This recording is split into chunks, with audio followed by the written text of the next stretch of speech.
वसुसुतं देवं कंसचाणूरमर्दनम्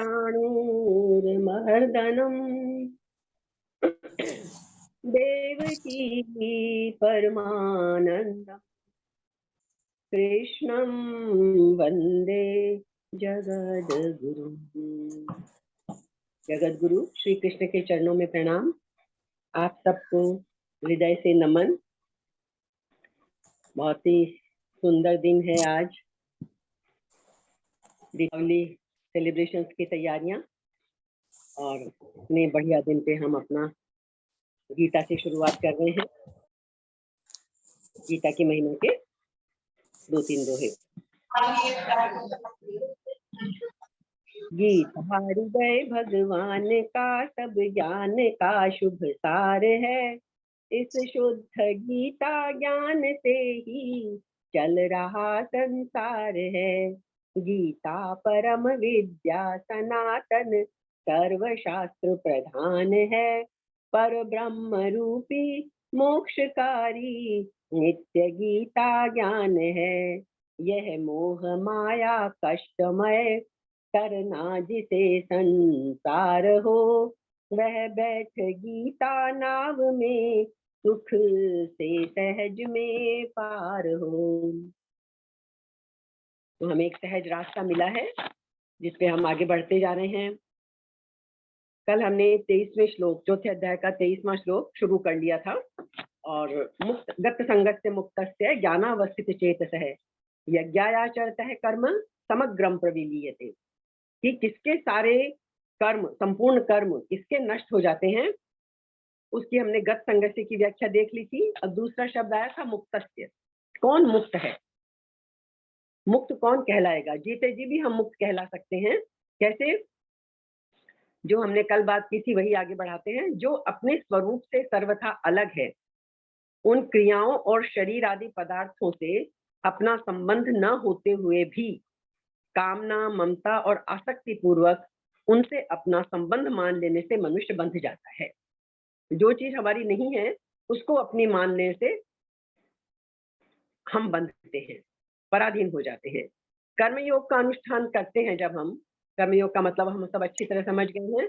कर्मयोग का अनुष्ठान करते जब माना हुआ, मतलब जो वास्तव में नहीं है, जो हमने मान लिया है गलती से, वो माना हुआ अवास्तविक संबंध जब हमारा मिट जाता है, खत्म हो जाता है, तब क्या होता है? वो कर्मयोगी पूरी तरह से असंग हो जाता है, संग रहित हो जाता है। और असंग होते ही क्या हुआ? वो मुक्त हो गया। अब चाहे वो जीवन में जीवित है, कर्म कर रहा है, लेकिन अब वो क्या है? सर्वथा मुक्त है, अर्थात स्वाधीन हो गया। अब वो किसी चीज की जब कामना ही नहीं रही तो पराधीनता किस चीज की, है ना? अगला वर्ड क्या है? ज्ञानावस्थित चेतस है। कर्मों के बंधन से मुक्ति पाने के लिए अगली विशेषता क्या है? ज्ञानावस्थित चेतस है, जिसकी बुद्धि में स्वरूप का ज्ञान, मतलब जो वास्तविक स्वरूप है उसका ज्ञान नित्य निरंतर जागृत रहता है। कभी कभी तो होता है लेकिन हम फिर भूल जाते हैं। तो नित्य निरंतर जिसकी बुद्धि में अपने वास्तविक स्वरूप का ज्ञान जागृत रहता है, हर क्षण उसे ये रहता है बैक में कि ये जो है सारा संसार, ये मैं नहीं हूं, ये जड़ प्रकृति का जो स्वरूप है ये मेरा वास्तविक स्वरूप नहीं है। मेरा वास्तविक स्वरूप तो क्या है? चेतन है, आनंदमय है, शुद्ध है, बुद्ध है, मुक्त है। ऐसे स्वरूप की जागृति यदि हम अपने अंदर हमेशा रखें तो वो क्या कहलाएगा? व्यक्ति ज्ञानावस्थित चेतस है। क्योंकि स्वरूप का ज्ञान होते ही, स्वरूप का जब ज्ञान हो जाता है तो स्वरूप में स्थिति हो जाती है जो थी वास्तव में पहले से। लेकिन हमने कई बार देखा है, हमें कोई चीज कहीं से पानी नहीं है, जो हम बार बार बोलते हैं ना कि सब कुछ अपने अंदर ही मिलेगा, अंदर ही मिलेगा। वो अंदर यही मिलेगा कि हम, हमारा स्वरूप है ही वही, बस सिर्फ हम भूले हुए हैं और हमने उसे बाकी चीजों से ढक लिया है। उस पर्दे को हटाएंगे, उस धूल को हटाएंगे, उस गंदगी को हटाएंगे, भ्रम को हटाएंगे और वास्तविक स्वरूप प्रकट हो जाएगा। तो हमें वास्तव में ज्ञान किसका होता है? संसार का होता रहता है। स्वरूप का ज्ञान तो हमें होता ही नहीं है, क्योंकि स्वरूप क्या है? स्वतः ज्ञान स्वरूप है। जो चीज खुद ज्ञान स्वरूप है उसका ज्ञान कैसे होगा? उसका तो अनुभव होता है। ठीक है ना। ज्ञान तो कुछ चीज का होता है जो हमसे अलग है, तो ये ज्ञान हमें संसार का होता है कि ये ऐसा है, ये ऐसा है, ये ऐसा है। हमारा स्वरूप तो है ही ज्ञान स्वरूप, ज्ञानमय ही है। तो इसलिए स्वरूप का ज्ञान नहीं होता, क्योंकि स्वरूप स्वतः ज्ञान स्वरूप है, उसका हमें अनुभव होता है। तो क्रिया और पदार्थ ये सब संसार है। और क्योंकि हमने कई बार देखा क्रिया, पदार्थ, ये संसार, ये हमारा शरीर, मन, बुद्धि, चित्त, आत्मा, ये सब क्या है? जड़ है। जो प्रकृति के प्रकृति से उत्पन्न चीजें हैं वो सब जड़ है, और स्वरूप जो है वो चेतन है। तो ये ज्ञानावस्थित चेतन है, हमें उस वास्तविक ज्ञान में हमेशा हर क्षण अपनी स्थिति बनाए रखनी है और उसके प्रति जागरूक रहना है। अगला क्या गुण है? यज्ञायाचरत है। जो कैसा हो? जो व्यक्ति यज्ञ, कर्म में अकर्म देखने का एक ही प्रकार है। कर्म में अकर्म देखना हो तो उसका एक प्रकार क्या है? उसी का एक प्रकार है यज्ञार्थ कर्म, अर्थात यज्ञ के लिए कर्म करना, जो हमने विस्तार में पीछे देखा था। यज्ञ के लिए कर्म करने का क्या मतलब है? निस्वार्थ भाव से केवल दूसरों के हित के लिए कर्म करना, यही यज्ञ कहलाता है। और ये स्थिति जब हमारी बन जाती है तो हम सुख के भंडार बन जाते हैं। दुख का तो कहीं लेश मात्र भी नाम निशान भी नहीं रहता है। इतनी उच्च अवस्था, उच्च भावनाएं, और हमारे अंदर हर वक्त एक आनंद का झरना फूटता रहता है। तो जो यज्ञ के लिए ही संपूर्ण कर्म करता है वह कर्म बंधन से मुक्त हो जाता है। ये सारी विशेषताएं हम देख रहे हैं गीता के तीसरे अध्याय के शुरू में। जब हमने नवा श्लोक शुरू किया था तीसरे अध्याय का, तभी भी उसमें भी यही था, यज्ञात कर्मणो न्यत्र लोकोयम कर्म बंधन है। वही बात यहाँ दूसरे तरीके से समझाई गई है। तो हमने ये बात भी समझ ली कि ऐसा जो व्यक्ति होता है उसके सारे कर्म क्या हो जाता है? कर्म समग्रम प्रविलीयते।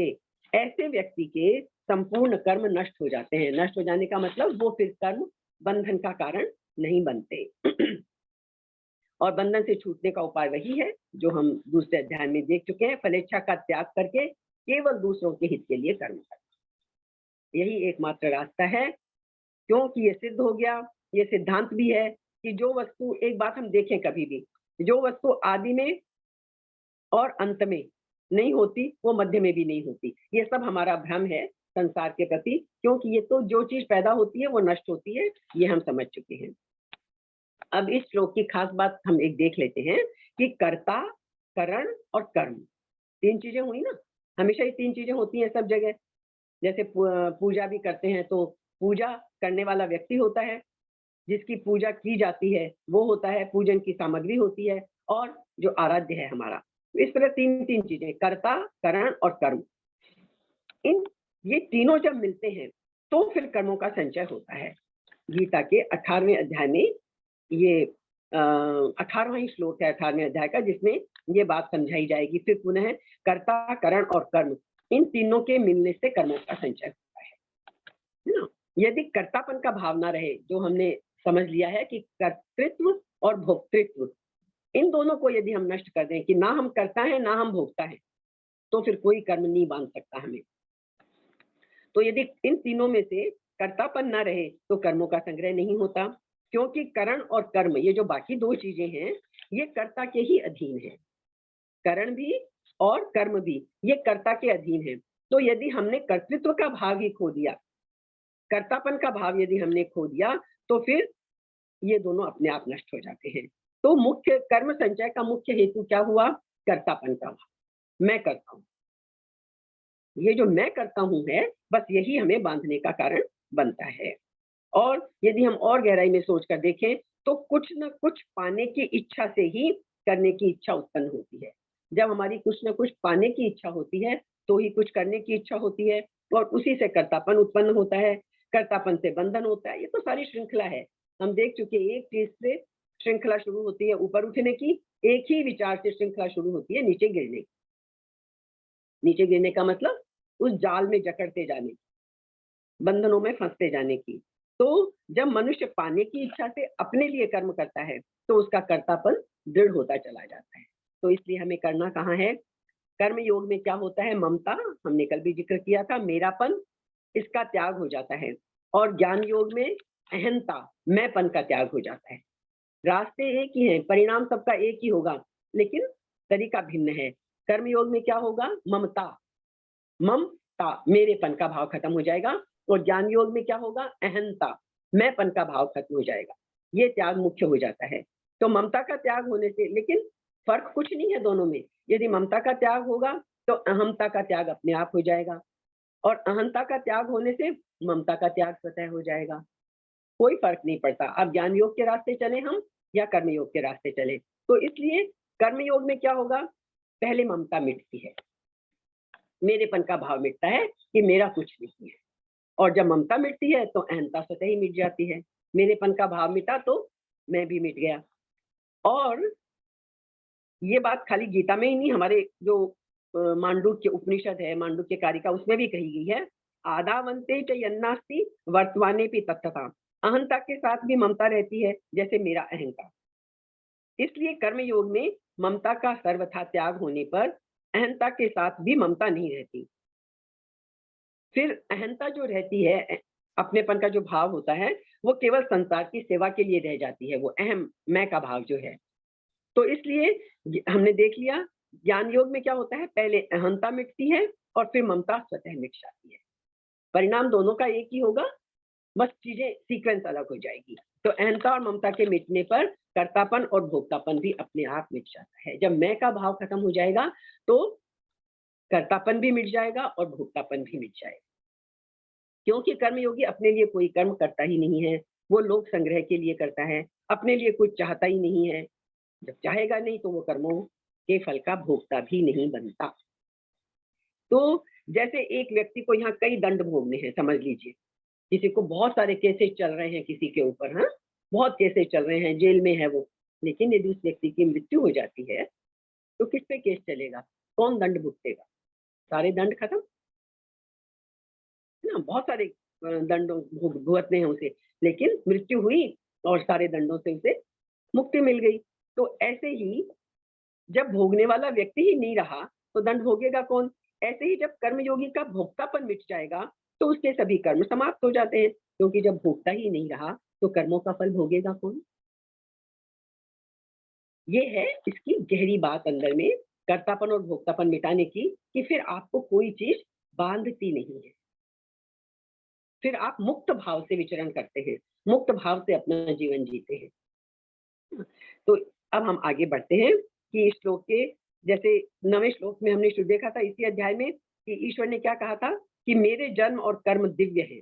ये बात हमें तत्व से जान लेनी चाहिए, है ना। इसी अध्याय के 14वें श्लोक में क्या कहा था? अपने कर्मों की दिव्यता का कारण बताया था कि मैं मनुष्य जन्म लेके भी मैं दिव्य है, मेरा जन्म भी, कर्म भी, और मेरे दिव्यता का कारण भी उन्होंने हमें समझाया था। 15वें श्लोक में ये कहा था कि जो मुमुक्षु हैं, जो मोक्ष चाहते हैं, उन्हें भी इसी प्रकार जानकर कर्म करने चाहिए। ये सारी बातें बताने के बाद ये हमारा 18वां श्लोक, 20वां श्लोक, ये सब जितने हमने देखे, ये सीक्वेंस में आगे आगे बढ़ते गए। 18वें श्लोक में ईश्वर ने क्या बताया हमें? मुख्य रूप से कर्मों का तत्व, अकर्म अथवा निर्लिप्तता। अकर्म का मतलब क्या है? कर्म तो करेंगे, निर्लिप्त भाव से करेंगे, तो वो हमारे अकर्म बन जाएंगे, हमारे बंधन का कारण नहीं बनेंगे। अब ये जो 23वां श्लोक हमने देखा, ये कर्मयोग का मुख्य श्लोक है, ये हमने बात कर ली थी। जैसे भगवान ने क्या कहा, ज्ञानाग्नि सर्व कर्माणि भस्मसात कुरुते। ज्ञान की अग्नि सारे कर्मों को भस्मसात कर देती है। और ज्ञान क्या है? अपने स्वरूप का वास्तविक ज्ञान। और हमने अभी देख लिया कि स्वरूप का ज्ञान कैसे होगा, स्वरूप तो खुद ही ज्ञानमय है ना। तो हमें ये सब चीजें ज्ञान की अग्नि के द्वारा हम अपने सारे पापों को भस्म कर देते हैं। ज्ञान रूपी अग्नि, जैसे अग्नि सारी चीजों को जला देती है, ये ज्ञान रूपी अग्नि हमारे सारे पापों को भस्म कर देती है। और जैसे 18वें श्लोक में ईश्वर का प्रसिद्ध वाक्य आप सबने याद होगा ही, अहम त्वा सर्व पापेभ्यो मोक्षयिष्यामि मा शुचः। सर्वधर्मान् परित्यज्य मामेकं शरणं व्रज, अहम त्वा सर्व पापेभ्यो मोक्षयिष्यामि मा शुचः। है ना।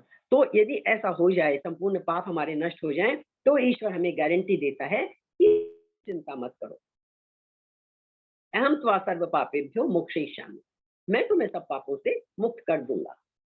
बस हमें ज्ञान की अग्नि प्रज्वलित करनी है ताकि हमारे सारे पाप उसमें भस्म हो जाएं। तो इन पदों से भक्त के संपूर्ण पाप नष्ट होने की बात कही गई है। ऐसे ही ये जो श्लोक है, ये 18वें अध्याय का 66वां श्लोक है, जो बहुत प्रसिद्ध है, आप सबके मुंह पे खूब रटा हुआ है ये। लेकिन इस श्लोक में जो बात कही है ना, यज्ञायाचरत है, तो कर्म समग्रम प्रविलीयते, इन पदों से कर्म योगी के समग्र कर्म नष्ट होने की बात कही गई है कि यज्ञ की तरह से यदि हम अपना जीवन जीते हैं तो हमारे समग्र कर्म जो पाप के रूप में हमें बंधन में बांधते हैं वो नष्ट हो जाते हैं। ठीक है, अब हम आगे बढ़ते हैं 24वें श्लोक पर। इस श्लोक में क्या बताया गया कि यज्ञ के लिए कर्म करने से संपूर्ण कर्म विलीन हो जाते हैं। साधकों की रुचि, विश्वास और योग्यता, इनकी भिन्नता के कारण साधन भी भिन्न भिन्न प्रकार के होते हैं। ये बात हमें हमेशा समझ के रखनी है। गीता के शुरू में भी है, ज्ञान का मार्ग है, भक्ति का मार्ग है, कर्म का मार्ग है, बहुत सारे मार्ग हैं। वो इसलिए हैं कि साधक की रुचि भिन्न भिन्न होती है। हम सब पीछे से अपने कर्मों का संग्रह लेके आए हैं, हम सब भिन्न रुचि के लोग हैं। किसी की ज्ञान में रुचि होगी, तो अभी हमने देख भी लिया कि ज्ञान योग से भी वही मिलेगा, कर्म योग से भी वही मिलेगा। तो जो मिलना है, हमारा लक्ष्य है, वो एक ही है। तो साधक की रुचि भिन्न भिन्न होती है, इसलिए वो रास्ता अलग अलग चुन सकता है। इसलिए अब आगे के जो 7 श्लोक आएंगे 24 से शुरू करके, इन 7 श्लोकों में 24वें श्लोक से लेकर 30वें श्लोक तक भगवान भिन्न भिन्न प्रकार के साधनों का यज्ञ रूप से वर्णन करते हैं। यज्ञ शब्द तो एक कॉमन है कि यदि हम यज्ञ की भांति आचरण करें, यज्ञ की भांति कर्म करें तो मिट जाएंगे, लेकिन उस यज्ञ के भी क्या है, अलग अलग साधन है। तो हमें कई बार साधक भटक जाते हैं कि इतना ज्ञान या इतना खाली कर्म या इतनी भक्ति हमसे नहीं होता, है ना। तो इसके लिए ये 7 श्लोकों में अलग अलग साधन बताए गए हैं ताकि सब अपनी रुचि के अनुसार अपना कर सकते हैं, इसमें कोई परेशानी की बात नहीं है। तो अब क्या है 24वां श्लोक, ब्रह्मार्पणम ब्रह्म हविर्ब्रह्माग्नौ ब्रह्मणाहुतम ब्रह्मैव तेन गंतव्यम ब्रह्म कर्म समाधिना। ब्रह्म शब्द बार बार आया है। जिस यज्ञ में, कौन सा यज्ञ, जिस यज्ञ में, यज्ञ जो अभी यहाँ यज्ञ को आप वास्तविक रूप से यज्ञ देख लीजिए जिसमें हम हवन सामग्री डालते हैं, सब कुछ करते हैं, और वैसे हमने यज्ञ क्या कहा, जीवन को हमें यज्ञ की तरह जीना है। तो जिस यज्ञ में अर्पणम, ब्रह्मार्पणम, अर्पणम ब्रह्म, अर्पण, अर्पण क्या होती है, श्रुक, श्रुवा और आदि ये पात्र भी, जो पात्र होते हैं ना यज्ञ करते वक्त, ये पात्र भी क्या है, ब्रह्म है। आगे क्या है, हविर ब्रह्मा, हविर ब्रह्मा नौ, हवि ब्रह्म, हवि हव्य पदार्थ जो होते हैं, तिल, जौ, घी आदि जो हम हवन में डालते हैं, ये सब भी क्या है, ब्रह्म, ब्रह्म है। और ब्रह्मणा ब्रह्माग्नौ हुतम, अगला लास्ट का इस पहले वाक्य का अगले 3 पद, ब्रह्माग्नौ, ब्रह्मणा ब्रह्म रूप कर्ता के द्वारा, कर्ता भी क्या है, ब्रह्म रूप है, ब्रह्माग्नौ हुतम, ब्रह्म रूप अग्नि में हुतम, आहुति देना रूप क्रिया भी ब्रह्म है। मतलब सब कुछ यदि ब्रह्म भाव से किया जाए तो क्या होगा, ब्रह्म कर्म समाधिना। ऐसे यज्ञ को करने वाले जिस मनुष्य की ब्रह्म में ही कर्म समाधि हो गई है, सारे कर्म, कर्म समाधि का क्या मतलब है, ब्रह्म में कर्म समाधि यानी हर कर्म ब्रह्म को अर्पण करके जो व्यक्ति कर रहा है, ऐसे मनुष्य की क्या है, तेन गंतव्यम ब्रह्म एव, उसको जो मिलेगा वो भी क्या मिलेगा, ब्रह्म ही मिलेगा। क्योंकि अब उसका सारा जीवन, उसकी हर क्रिया, उसका हर भाव ब्रह्ममय है। तो जब ब्रह्ममय सब कुछ है तो उसको प्राप्ति किसकी होगी, ब्रह्म की होगी। यदि संसार में डूबकर हर काम हम संसार की इच्छा से करते हैं तो हमें प्राप्ति क्या होगी, सांसारिक पदार्थों की होगी, जो हम सब करते हैं। सांसारिक पदार्थों की प्राप्ति के लिए हम डूबे रहते हैं तो हमें सांसारिक पदार्थ मिलते हैं। और यदि हम ब्रह्ममय होकर ब्रह्म को अर्पण करके हम हर काम करेंगे तो हमें प्राप्ति भी ब्रह्म की ही होगी, जो उच्चतम है, जिसको पाने के बाद फिर कुछ भी शेष नहीं रहता है ना। यज्ञ में क्या होता है, जब हम पूरा यज्ञ करते हैं तो लास्ट में सब हम करते हैं ना, पूर्णाहुति देते हैं, तभी यज्ञ संपूर्ण माना जाता है। तो यज्ञ में आहुति मुख्य होती है, और वह आहुति कब पूर्ण होती है, जब वह अग्नि रूप ही हो जाए। यज्ञ करते वक्त हम बहुत सारी सामग्री लेके बैठते हैं ना, घी, तेल, जो यज्ञ सामग्री, सारी सामग्री लेके बैठते हैं। यज्ञ संपूर्ण कब होता है, जब वो सारी सामग्री अग्नि में डाल दी जाती है और वो अग्नि रूप ही हो जाती है। फिर उस समाधि का अपना अस्तित्व नहीं रहता, वो क्या हो जाती है, सारी समाधि यज्ञ में डाली और अग्नि रूप हो गई, अग्नि ही हो गई वो। तो जब वो अग्नि रूप हो जाती है तो फिर क्या होता है, फिर उसकी सत्ता अलग नहीं रहती। ऐसे ही जितने साधन हमें संसार में मिले हुए हैं, ये सब जब साध्य रूप हो जाएं, साधन जब साध्य रूप हो जाएं, तो फिर वो यज्ञ बन जाते हैं। बस हमारे गहराई से समझने की जरूरत है। तो जितने भी यज्ञ हैं, उनमें परमात्मा तत्व का अनुभव करना भावना नहीं है, प्रत्युत वास्तविकता है। हम सोचें कि हमें ये सच्चाई है। जैसे सारी यज्ञ की जो सामग्री है वो अग्नि रूप ही हो जाती है, ऐसे ही जो कुछ भी हम यदि परमात्मा तत्व का अनुभव करें, हर वस्तु में, हर कण कण में, जो कि हमें बचपन से सीखते आए हैं, सुनते आए हैं कि कण कण में भगवान है, हर कण ईश्वर रूप है। तो यदि हम उस परमात्मा तत्व का अनुभव करने, तो ये खाली भावना नहीं है, ये वास्तविकता है। यदि हम इसको अनुभव कर लेंगे तो हमें महसूस होगा कि ये खाली कोई गप नहीं है, कोई सीखने की और बहुत बड़ी दार्शनिक और आध्यात्मिक की बातें नहीं है, ये वास्तविकता है।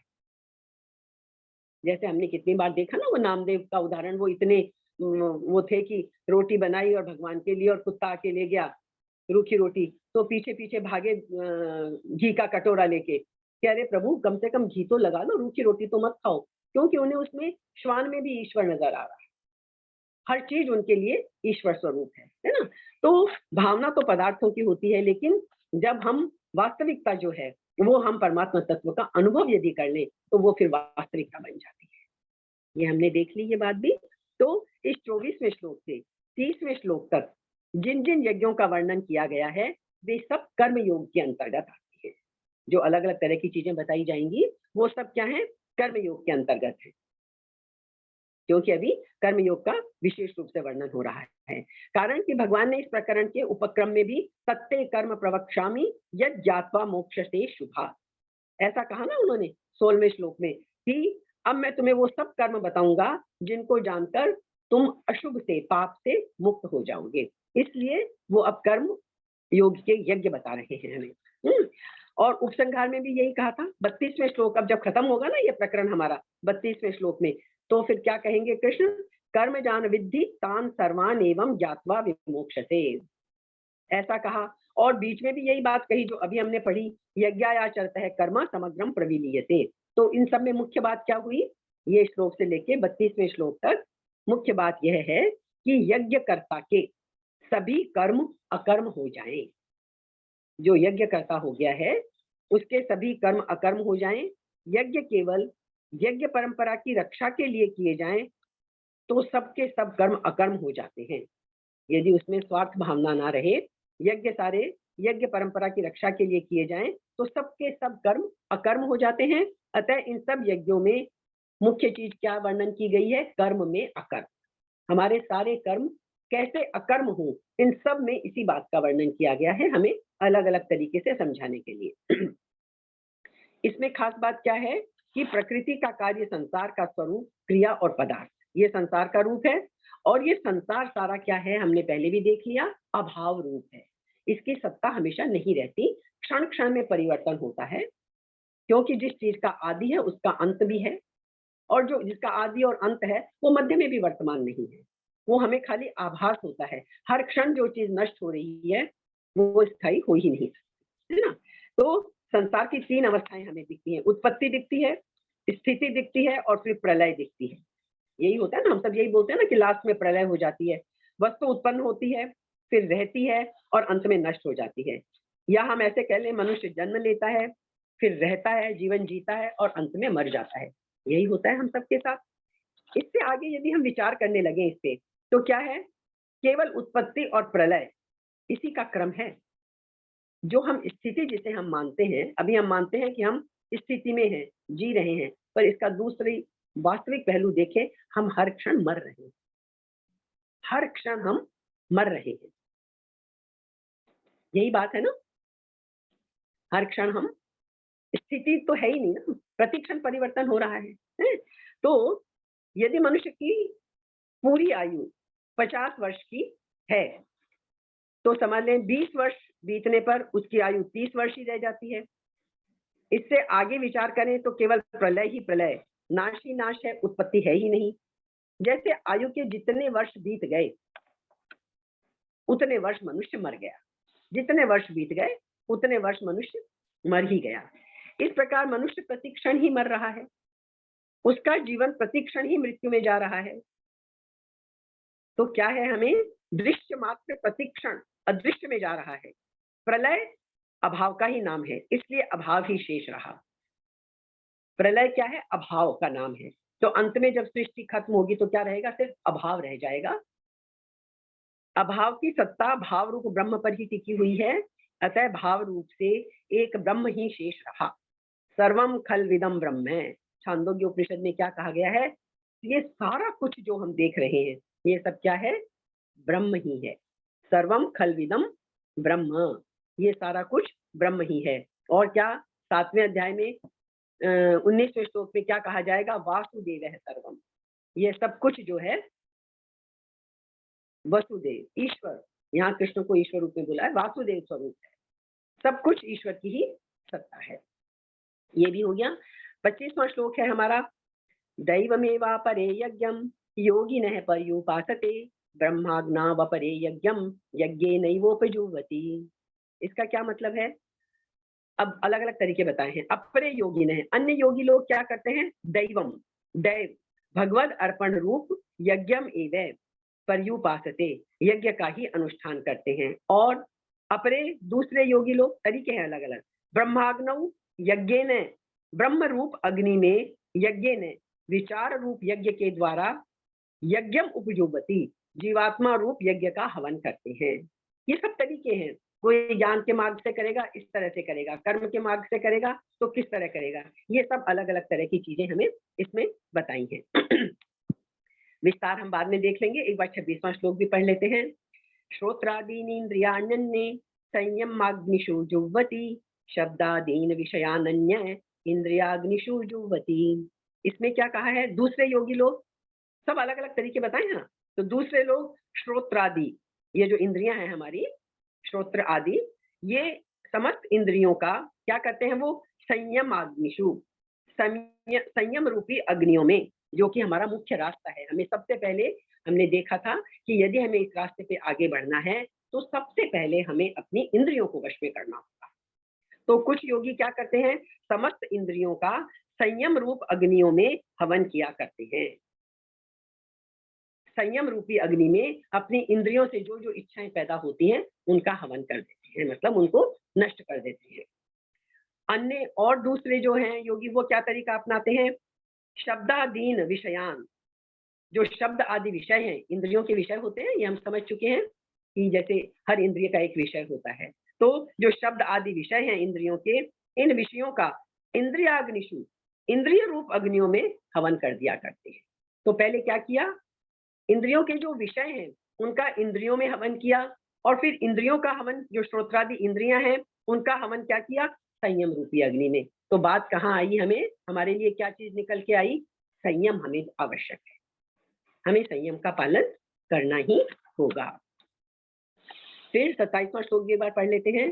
सर्वाणि इंद्रिय कर्माणि प्राण कर्माणि चापरे आत्म संयम योगाग्नौ जुह्वति ज्ञान दीपिते।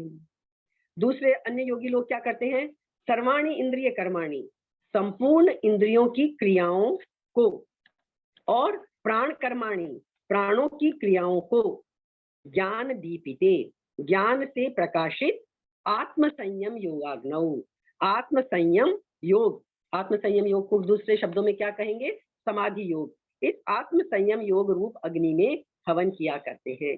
फिर संयम की महत्ता, ये सारे जो प्रपंच खड़ा होता है सब संयम के अभाव की वजह से होता है। हम संयम नहीं रख पाते किसी भी इंद्रिय पे, ना हमारा स्वाद पे संयम रहता है। एक इंद्रिय का वर्णन कर रही हूँ जो सबसे ज्यादा हमें प्रभावित करती है, हमारी जिह्वा। और हम पहले भी देख चुके हैं, जिह्वा के तो दो चीजें हैं, वाणी और स्वाद, और यही दोनों हमें फंसा के रखते हैं। गलत बोल देते हैं, सारा प्रपंच खड़ा हो जाता है, और खाने का कंट्रोल नहीं रहता, तो वो सारे स्वास्थ्य की समस्याएं पैदा होती हैं। तो इसलिए संयम जो है ये हमारे लिए मुख्य रूप से आया है। विस्तार हम बाद में देख लेंगे। एक बार जितना हमारे पास समय है हम 28वां श्लोक भी पढ़ लेते हैं। द्रव्य यज्ञ तपो यज्ञ योग यज्ञ तथा परे स्वाध्याय ज्ञान यज्ञाश्च यतयः संशित व्रतः। अपरे और दूसरे कितने ही क्या करते हैं, संशित व्रतः, तीक्ष्ण व्रत करने वाले, यतयः प्रयत्नशील साधक, द्रव्य यज्ञ, द्रव्यमय यज्ञ करने वाले हैं, तपो यज्ञ, और कितने ही दूसरे साधक तपो यज्ञ करने वाले हैं, तथा योग यज्ञ, और दूसरे कितने ही योग यज्ञ करने वाले हैं, स्वाध्याय ज्ञान यज्ञ, और कितने ही स्वाध्याय रूप ज्ञान यज्ञ करने वाले हैं। ये अलग अलग तरीके हमें बताते चले जा रहे हैं कि इस तरीके से हम कोई सा भी रास्ता अपना सकते हैं। कितने सारी चीजें आ गई ना, द्रव्य यज्ञ आ गया, तपो यज्ञ आ गया, योग यज्ञ आ गया, स्वाध्याय रूपी ज्ञान यज्ञ आ गया। कोई सा भी रास्ता हम अपना सकते हैं अपनी रुचि के अनुसार, कोई बंधन हमारे ऊपर नहीं है। अब इसके 2 श्लोक और हैं जो हम पढ़ लेते हैं, 29वां और 30वां। तो एक प्रकरण हमारा कंप्लीट होगा, हम व्याख्या बाद में कर लेंगे। अपाने जुह्वति प्राणम प्राणे पानम तथा परे प्राणापान गति ऊर्ध्वा प्राणायाम परायणः। अपरे नियताहारः प्राणान् प्राणेषु जुह्वति सर्वेप्येते यज्ञविदो यज्ञ क्षपित कल्मषः। ये आपने खूब सुना होगा ना, प्राणायाम का जब जिक्र पढ़ा होगा तो, कि अपाने जुह्वति प्राणम। दूसरे कुछ लोग योगी लोग कैसे इस रास्ते पे चलते हैं, दूसरे कितने ही प्राणायाम परायण, प्राणायाम के परायण हुए योगी लोग, जो आजकल आप सब प्राणायाम नाम से बहुत परिचित हैं, प्राणायाम के परायण हुए योगी लोग अपाने प्राणम, अपान में प्राण का पूरक करके, प्राण, अपान, व्यान, उदान, समान, ये हमारे प्राण के अलग अलग नाम हैं। तो क्या करते हैं, कितने ही प्राणायाम के परायण हुए योगी लोग अपान में प्राण का, प्राणापान गति, प्राण और अपान की गति को रोक कर, जो हम लेते हैं ना, इससे सांस लिया इससे सांस लिया, प्राण और अपान की गति को रोक कर, मतलब कुंभक करके, सांस को अंदर लेके अंदर रोक लेना, आंतर कुंभक, सांस को बाहर छोड़ के बाहर रोक देना, बाह्य कुंभक। तो ये कुंभक करके प्राणे अपानम जुह्वति, फिर प्राण में अपान का हवन करते हैं, रेचक जब छोड़ते हैं सांस को, वो रेचक, वो क्या कहते हैं, प्राण में अपान का हवन करते हैं। और दूसरे कुछ लोग कैसे करते हैं, नियत आहार, नियमित आहार करने वाले, आहार पे उनका बहुत फोकस होता है, नियमित आहार, बस यही खाना, ऐसे ही करना। नियमित आहार करने वाले प्राणान प्राणेषु जुह्वति, प्राणों का प्राणों में ही हवन करते हैं। क्या करते हैं, प्राणों का प्राणों में ही हवन करते हैं। एते सर्वे अपि यज्ञ क्षपित कल्मषः, ये सभी साधक यज्ञों द्वारा पापों का नाश करने वाले और यज्ञविद है, यज्ञों को जानने वाले हैं। कितनी सारी चीजें हमने देख ली, कितने सारे तरीके हमने देख लिए, जो हमें रुचिकर लगता है, जो हमारे व्यक्तित्व के अनुरूप हमें समझ में आता है, हमें जिसमें अच्छा लगता है, हम उसी को अपना सकते हैं। तो ये 30 तक अलग अलग तरीके बताए गए हैं, और 31वां और 32वां, ये जो 2 श्लोक आएंगे, ये होने के बाद में ये प्रकरण जो है 16वें श्लोक से जो शुरू हुआ, कर्मों का तत्व बताने की प्रतिज्ञा की थी ना, उसका पूरा विस्तार से वर्णन करके, और 32वें श्लोक में इस विषय का उपसंहार हो जाएगा, जो कर्मों का तत्व बताने की बात है। अब कर्मों का कितने तरीके से हमें तत्व बताया गया है, इसके बाद के 2 श्लोक 31 और 32, जब इसका उपसंहार हो जाएगा इसका। यज्ञ शिष्टामृत भुजो यान्ति ब्रह्म सनातनम नायम लोकोस्य यज्ञस्य कुतोन्यः कुरु सत्तम। और 32वां, एवं बहुविधा यज्ञा वितता ब्रह्मणो मुखे कर्मजान विद्धि तान सर्वान एवं ज्ञात्वा विमोक्षते। ये उपसंहार कि तुम्हारी मुक्ति हो जाएगी, ये हमें इसका लास्ट में बताया। अब हम आगे के ज्यादा अभी विस्तार में नहीं जाते, ठीक है। तो ये 32 तक हमारे जब हो जाएंगे, इसके बाद हमारा नया प्रकरण शुरू होगा कि यज्ञों का वर्णन सुन के हमारी